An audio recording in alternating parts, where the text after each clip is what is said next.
It was one of his last public appearances. Fidel Castro, then 85, reappeared in front of the cameras in 2012 to welcome Pope Benedict XVI to Cuba.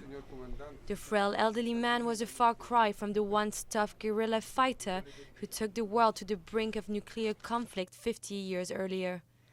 Fidel Castro is said to have spent his happiest years in the mountains of the Sierra Maestra in Cuba. That's where he cultivated his image as military chief and grew his iconic beard. Back then, he was leader to only a handful of leftist guerrillas, but just 2 years later, his forces overthrew the notoriously corrupt and decadent US-backed regime of President Batista. On the 8th of January 1959, he received a triumphant welcome in Havana. After being snubbed by then US President Dwight Eisenhower, he became one of the Soviet Union's staunchest allies. In 1961, he crushed an American-backed rebellion in the Bay of Pigs. The following year, the Cuban Missile Crisis saw Soviet ballistic missiles pointing at the United States from its shores. The crisis was defused, but Castro had become Washington's #1 enemy. Será la victoria. Patria o muerte. Venceremos. The Cuban leader became a symbol of the struggle against imperialism across the world and remained convinced of his duty to export his ideology abroad.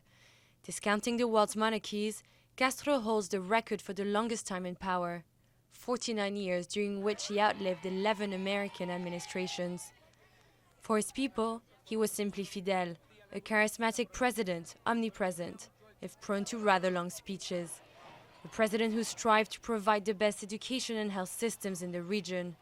For his opponents, he was a dictator without mercy, a man who imprisoned thousands.